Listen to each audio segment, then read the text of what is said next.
등 방송에서 제공하는 투자 정보는 투자 판단에 대한 조언입니다. 방송에서 제공하는 주식의 가치, 가격 상승 및 가격 하락에 대해서는 방송사에서 보장하지 않습니다.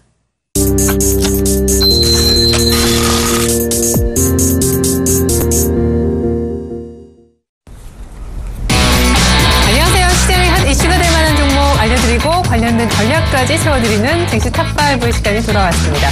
영원히 소외되란 법은 없나 봐요. 오늘 현대차가 7% 넘게 급등하면서 13만 원 주가를 정말 오래간만에 되찾았습니다. 자동차만 오르는 건 아닌 것 같아요. 두 선주 가운데 실적 우려를 크게 점증시켰었던 주인공 대우조선해양이 오늘 사는 층으로부터 2조 원대 자금 수요를 받을 수 있다는 분석 속에 15%, 16%에 달하는 급등세를 펼치고 있습니다. 조선 자동차주가 전체적으로 섹터가 다 오르는 날인데요. 조선과 자동차가 속해 있는 하나의 업종 운수장비 섹터는 평균 5% 가까운 상승률을 높게 보여주고 있습니다. 이럴 수밖에 없는 것이 일단 자동차의 큰 악재가 됐었던 원달러 환율이 급하게 오르면서 원화 약세로 진행된 수출주에 도움이 되고 있는 국면이기 때문인데요. 1,150원을 뛰어넘어 1,158원까지 치솟자 드디어 싸고도 싼 절대 저평가권 속에 있었던 자동차주의 매기가 붙습니다. 오늘 때문에 현대 위아가 현재 9% 넘게 오르면서 주가 10만 원을 되찾고 있는데요. 이런 가운데 코스닥은 오늘 장 초반 788선을 찍고 약간 밀린 채 숨을 고르고 있습니다. 오늘 건자재주의 차익 실현 매물이 꽤나 강하게 쏟아지는 날이기도 하고요. 일부 제약주도 약간은 차익 매물을 소화하고 있습니다. 자, 이런 분위기 속에서 오늘 7월 21일 화요일장 대형주의 볕이 드는 날인데요. 어떤 종목 얘기들이 오늘 나와줄까요? 기대해 주시면 좋겠습니다. 오늘은 샘플러스 오현진 멘토의 도움 말씀 들어보겠습니다. 안녕하세요. 네, 안녕하세요. 네, 오늘 오현진 멘토는 어떤 종목을 골라오셨을까? 대형주도 좀 반등을 주는 날인데 궁금합니다. 일단 종목명부터 확인해 볼게요. 네, 주식 탑5 오현진 멘토의 오늘 종목 5개. 첫 번째 종목은 바로 롯데 하이마트입니다. 일단 대형주로 시작을 안 하네요. 두 번째 종목은요. 내수주에 이어서 대한항공의 바통을 이어봤고요. 세 번째 종목은 코라홀딩스, 그리고 네 번째 종목은 보안 관련 업체인 S1, 마지막 종목은 삼천리 자전거입니다. 오늘 현대차, 조선주, 화학주 이런 종목들이 반짝반짝 빛나는 날이지만 오늘 특별히 이런 종목들 얘기가 나올 것 같은데 왜인지 지금부터 종목 얘기 더 깊숙하게 들어보겠습니다.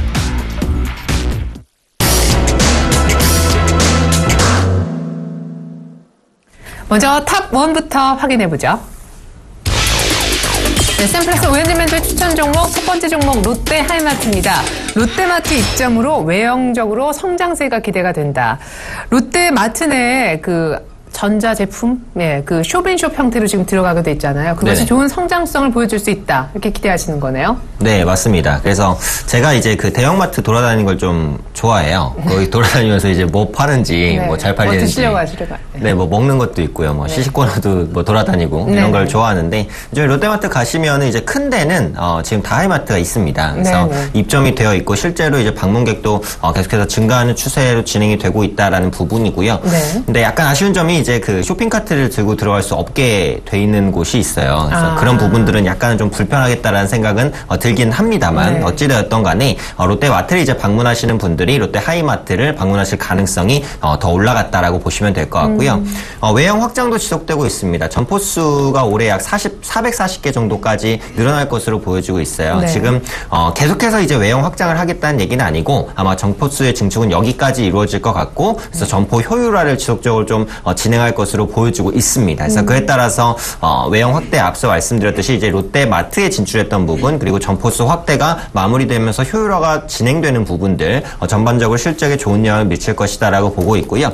또 그 하이마트에서 이제 가장 많이 또 팔리는 상품 중에 하나 여름철에는 특히 뭐 에어컨이 많이 팔린다고 볼 수도 있겠죠. 무척 더워요 지금. 네, 요즘에 그 정말 많이 덥습니다. 저도 집에 가면 에어컨을 계속 틀어놓는데 그래서 여름철이기 때문에 에어컨 판매가 좀 지속적으로 늘어나는 모습들도 나타나고 있다라고 보시면 되겠고 무엇보다도 이제 롯데하이마트는 국내 소비주예요. 그래서 소비 심리가 굉장히 중요하다라고 말씀드릴 수 있을 것 같은데 전년도에 이제 소비 침체가 세월호 사태부터 시작해서 굉장히 강하게 나타났죠. 그에 따른 기저 효과도 좀 기대해 볼 수 있을 것이다라는 관점이고요.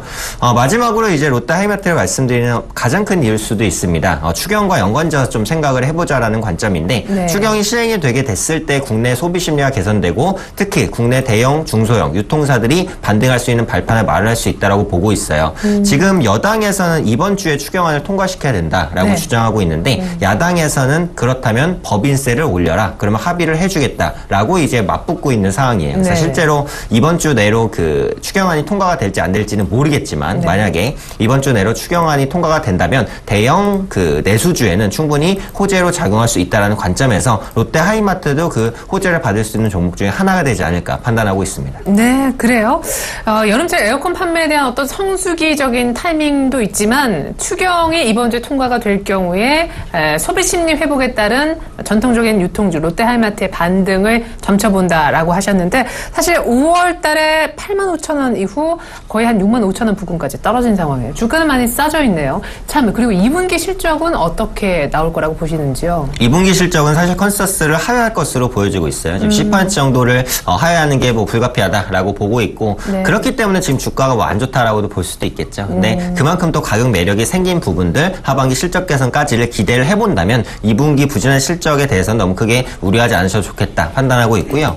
일단 차트를 보시면은 지금 오늘 가격이 굉장히 중요하다라고 말씀드릴 수 있을 것 같아요. 기존 지지대를 이탈하지 않는 딱 그 가격입니다. 그래서 지금 보유하고 계신 분들은 매도하실 필요는 없을 것 같고요. 이 부분 하향 이탈 전까지는 이제 홀딩이다라고 보시면 되겠고 신규적인 진입을 원하시는 분들도 사실 단기적인 추세라도 전환시킨 다음에 매수하시는 게 좋겠죠. 그래서 그 다음 이동평균선 120일 이평선이라도 돌려내는 가격대 가격을 따지면 68,000원 정도가 되겠네요. 그 위로 올라왔을 때 이제 접근이 가능하고 지금은 보유하신 분들만 홀딩하시는 관점으로 가져가시면 될 것 같습니다. 네, 추경 얘기 나와서 신규로 관심 갖고자 하시는 분들은 68,000원대 돌파가 이루어진다면 롯데 하이마트 한번 접근해봐도 좋겠다라고 정리를 해보겠습니다. 갖고 계신 분들은 일단 홀딩하세요.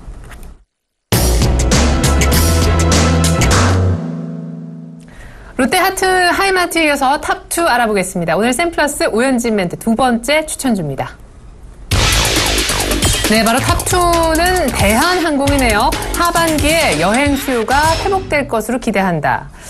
사실 뭐 항공주 하면은 이 수요 자체, 여객 수요 또 화물 수요도 나누어서 생각해 볼 수 있겠고 유가 부분도 감안해야 되겠죠. 최근 유가가 굉장히 싼데요.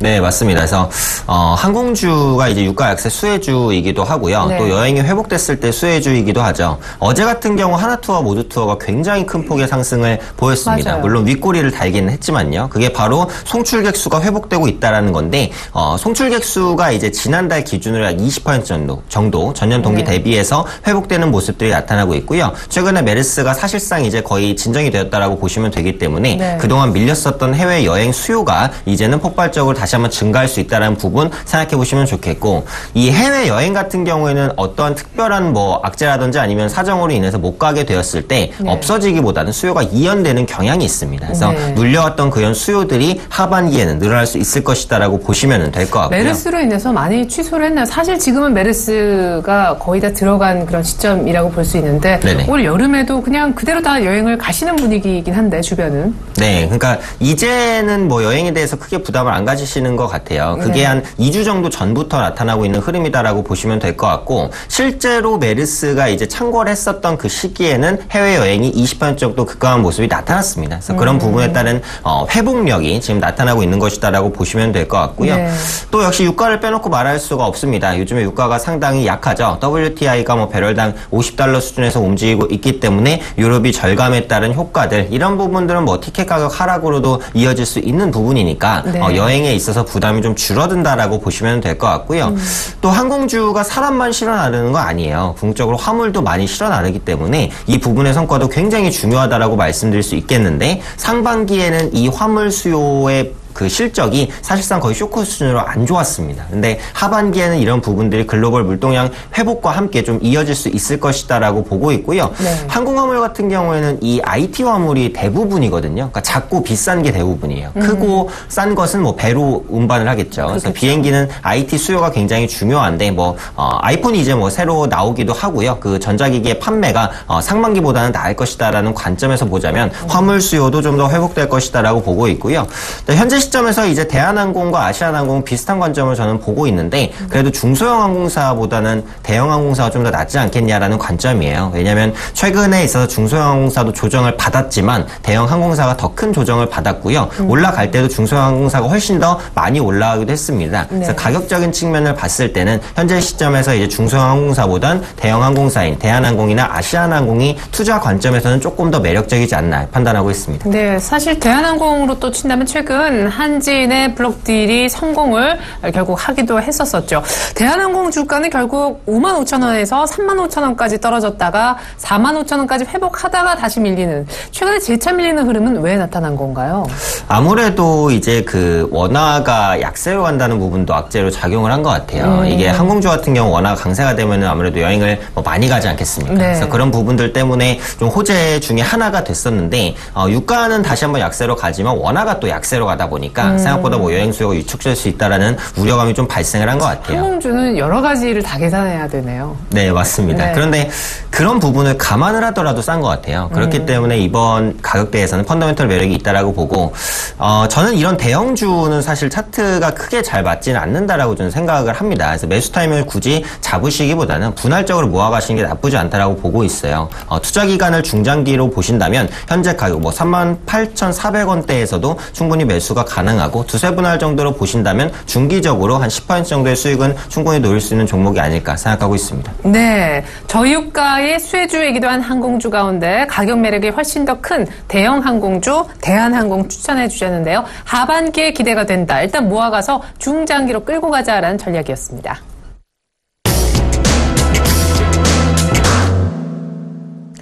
자, 탑3 이제 공개할 차례예요. 샘플스 오현진 멘토가 세 번째로 추천하는 종목 코라오 홀딩스입니다. 역시 외형 성장에 따라 실적이 좋아질 것으로 기대하고 계시네요. 현재 라오스에서 중고차 또 신차 오토바이 등을 판매하고 있는 코라오 홀딩스인데 차트도 상당히 예쁘고 제가 뉴스 본 걸로는 이 라오스뿐만 아니라 뭐 베트남 뭐 다른 나라로 이렇게 확장을 하고 있는 중이라고. 네, 맞습니다. 네. 그래서 그에 따라서 이제 외형 성장이 기대된다라고 보시면 되겠고요. 네. 코라오 홀딩스는 홀딩스라는 이름이 붙었기 때문에 이제 지주회사입니다. 결국은 자회사의 가치에 의해서 움직이는데 네. 그 가치 평가를 받는 자회사가 바로 코라오 디벨로핑입니다. 이 코라오 디벨로핑이라는 회사가 앞서 말씀해 주신 대로 신차, 중고차, 오토바이 부분의 그 시장을 좀 점유하고 있다라고 보시면 될 것 같고 선진국 중심이 아니라 이제 신흥국 중심이에요. 그러니까 고가 제품을 이렇게 파는 것이 아니라 저가 제품을 많이 파는 방식으로 수익을 창출하는 회사다. 이렇게 보시면 될 것 같습니다. 자, 말씀해 주신 대로 이제 그 라오스 지역, 지금은 이제 라오스 지역이 시장 점유율 50% 정도 거의 장악하고 있다라고 보시면 될 것 같은데요. 이런 부분을 발판을 삼아서 뭐 베트남이라든지 그 외의 기타 지역으로 계속해서 진출을 시도하고 있다라고 보시면 될 것 같고요. 지금 글로벌 중고차 시장 자체가 고성장을 보여주고 있어요. 국내만 해도 예전에는 이제 중고차를 뭐 믿을 수 없다라는 관점 때문에 매매 자체가 이렇게 활성화되지가 않았는데 요즘에는 대기업들이 뛰어들어서 중고차도 뭐 6개월 보장제, 1년 보장제 이런 것들을 실시를 하고요. 검진표나 이런 것들을 다 제시를 합니다. 그러면서 예전보다는 투명도가 많이 올라갔다고 보여지고 있거든요. 그래서 그런 부분에 있어서 중고차 시장에 대한 그 성장성은 계속해서 기대해 볼 수 있는 것이 아니냐 이렇게 이제 판단을 하고 있고요. 네. 끝으로 최근에 이제 그 이달 초 정도가 되는 것 같은데 국민연금이 지분을 약 8%대까지 끌어올렸습니다. 기존의 6%대에서 2% 수준을 추가 매수했다라고 이제 보시면 될 것 같고요. 네. 전에도 한번 언급드렸죠. 국민연금이 매수를 한다라는 것은 이제 중장기적인 펀더멘털 매력을 가지고 있고 장기적인 성장성을 보고 매수를 하는 겁니다. 제가 생각해도 코라홀딩스는 현재 시점에서 중장기적인 투자 관점으로 끌고 나가기에 전혀 무리가 없는 종목이다라고 생각을 하기 때문에 어물장에서 코라홀딩스를 좀 말씀드리고 싶습니다. 네, 사실 2분기 실적에 대한 기대감도 있습니다. 코라홀딩스는 늘 전문가분들이 이 종목은 중장기로 상당히 적합하다라는 분석들을 많이 해주셨었던 것 같아요. 그러면 역시 현재 가격 정도에서 사도 무리가 없을까요? 네, 잠시 차트를 보시면 네. 어차피 상승 추세를 타고 있어요. 그리고 이런 종목이 뭐 제약바이오나 게임처럼 이렇게 급하게 움직이는 종목도 아닙니다. 완만한 상승 흐름을 타면서 위아래 등락을 거듭을 하겠죠. 그렇기 때문에 현재가 부근 22,500원 부근에 충분히 접근이 가능하다라고 보고 있고요. 수급도 상당히 좋습니다. 기관과 외국인이 쌍끌이로 올해 한 6월부터 계속해서 매수하고 있는 모습들이 나타나고 있기 때문에 현재가 매수 충분히 가능하고 투자 기간은 약 3개월에서 6개월 정도 보시면 될 것 같습니다. 네, 그래요. 사실은 자동차들이 주어진 파이 속에서 어떻게 내가 더 파이를 많이 나눠 먹느냐. 사실은 대기업들은 신차를 갖고 그런 싸움을 하고 있는데 코라홀딩스는 참 머리를 잘 쓴 것 같다는 생각이 듭니다. 중고차 시장에서 신흥국에서 오히려 판매처를 찾고 있는 코라홀딩스 중장기 종목으로 적합하다라는 얘기 역시 세 번째로 들어봤습니다.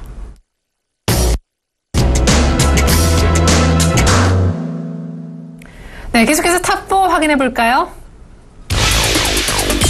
오현진 멘트 네 번째 추천 종목 S1이네요. 가정용 보안 수요가 증가됨으로써 수혜가 기대가 된다. 네, S1은 사실 그 보안뿐만 아니라 삼성 에버랜드로부터 건물 관리하는 일까지 양수를 받았었죠. 그게 작년 아닌 것 같고 훨씬 몇 년 전인 것 같아요. 네, 그 부분이 이제 한참 오래됐었던 부분이고 안정적인 매출을 받을 수 있는 부분이 이제 삼성이죠. 그런 부분들이 실적의 하방경직성을 지지해주면서 그 하방경직성을 실적을 지지해주는데 거기에 어떤 실적이 더해질 것이냐. 그 플러스 알파 부분이 현재 시점에서는 S1의 주가를 끌어올릴 수 있는 중요한 부분이다 보시면 될 것 같고요. 네.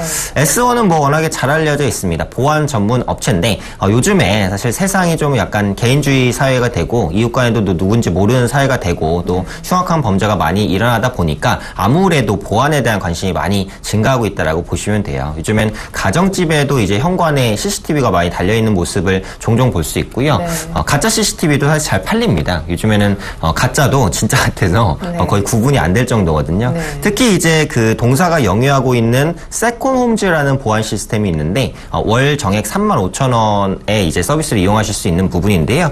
출동 서비스 혹은 비상 통보 서비스 언제든 집안을 스마트폰으로 볼 수 있는 서비스. 한마디로 말해서 그냥 경비원 한 명을 고용한다. 이렇게 이제 생각을 하시면 될 것 같아요. 35,000원에. 네, 맞습니다. 월 35,000원에. 네. 그래서 그런 부분들로 인해서 그 요즘에 약간은 좀 안전하고 싶은 욕구라고 할까요? 그래서 그런 부분에 대한 수요가 증가하면서 동사의 세컨 홈즈가 상당히 좋은 호응을 보여주고 있다라고 보시면 될 것 같고요. 올해 순증가입자가 전년 대비 한 11% 정도 증가했습니다. 10% 성장이면 상당히 큰 고성장이라고 볼 수 있거든요. 그렇기 때문에 S1이 뭐 보안 업체임에도 불구하고 계속해서 성장하는 모습을 보여주고 있다라고 보시면 될 것 같고요. S1이 이제 뭐 쉽게 말해서 이제 도둑만 맞고 이런 보안만 하는 건 아닙니다. 시스템 보안 부분에도 이미 진출해 있어요. 그래서 시스템 보안이라고 한다면 각종 이제 PC에 들어있는 정보 보안일 수도 있고요. 뭐 영상 보안일 수도 있고요. 혹은 중요한 정보를 유출하지 못하게 방지하는 그런 보안일 수도 있고요. 이런 보안 부분에서의 성과도 계속해서 나타나고 있다라고 보시면 될 것 같고요. 최근에 주택 임대 사업에 좀 신규 진출을 했습니다. 요즘에 부동산 시장이 좀 화랑을 보이다 보니까 임대업에 대한 관심도 지속적으로 증가하고 있고 뭐 진출하는 기업들도 많아지고 있거든요. 아직은 이제 진출했으니까 뭐 어느 정도 성과가 날지 모르지만 향후 S1의 주가를 추가적으로 끌어올릴 수 있는 모멘텀은 될 수 있겠다라고 판단하고 있습니다. 네, 궁금한 부분은요. 최근에는 조금 올라오기 시작했는데 5월, 6월, 또 4월에서 5월로 넘어갈 때 또 6월 내내 굉장히 밀렸었어요. 특별한 악재가 있었나요? 제가 볼 때는 이제 특별한 악재가 없었는데 4월 달부터 6월 달까지 밀린 것은 아무래도 최근에 코스닥 중심의 성장주 흐름에 있어서 S1의 수급이 상대적으로 빠져나간 것 같아요. S1도 뭐 상식적으로 생각해도 이렇게 재밌는 종목은 아닙니다. 주가가 뭐 다이나믹하게 오르는 종목도 아니고요. 그래서 4월 달부터 6월 달까지는 특별한 악재가 있었다라기보다는 수급이 좀 빠져나가는 흐름에서의 좀 하락이었다라고 보고 있고 낙폭이 과대하면서 최근에는 다시 한번 뭐 반등을 시도하는 그런 모습이 나타나고 있는 것이 아니냐 생각하고 있습니다. 네, 그래요. 가정용 보안 수요가 증대되고 여러 가지 플러스 알파들의 요소들이 있다. 그리고 앞서서의 하락은 수급 꼬임으로 인한 것이다 라고 분석해 주셨던 종목, 네 번째 종목은 바로 S1이 되겠습니다.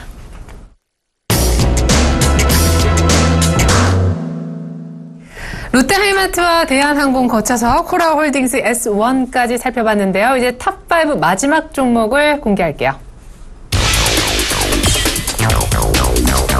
삼천리 자전거군요. 전기자전거 시장에 본격적으로 진출했다라고 언급해 주셨는데 중국 쪽의 모멘텀이 있죠? 네, 맞습니다. 그래서 삼천리 자전거가 이제 전기 자전거 시장에 네. 이제 막 진출했다라고 보시면 되는데, 전기 자전거는 사실 중국이 완전히 장악하고 있다라고 보시면 돼요. 거의 가정에 하나 정도 있을 정도로 전기 자전거 보급률이 엄청납니다. 한국 사람 자전거 많이 타잖아요. 맞습니다. 네. 그래서 그 중에서도 이제 전기 자전거를 많이 탄다라고 보시면 될 것 같고, 그 많은 인구가 전기 자전거를 타니까 뭐 엄청난 수요가 있을 것은 뭐 분명하다라고 보시면 될 것 같고요. 네.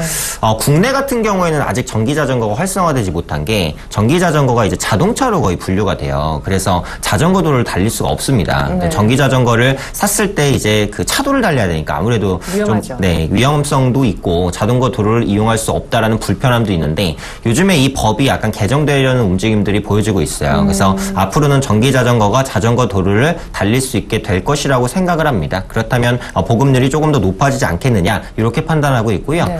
꼭 전기 자전거가 아니라도 이제 일반 자전거도 요즘에 많이 팔리고 있어요. 특히 MTB 자전거라든지 고가 자전거, 한 대에 뭐 200만 원을 호가하는 그런 자전거들의 판매가 늘어나고 있다라고 보시면 될 것 같고, 요즘에 뭐 동호회 활동이나 이런 부분들도 많이 활성화가 되어 있으니까. 거기 자전거 샵들도 굉장히 많이 생겼어요. 네, 맞습니다. 어릴 그래서 적 봤던 그 샵들이. 그렇죠. 예. 그래서 요즘에 고가 자전거 중심으로 좀 판매가 늘어나고 있다는 부분 생각해 보시면 좋겠고요.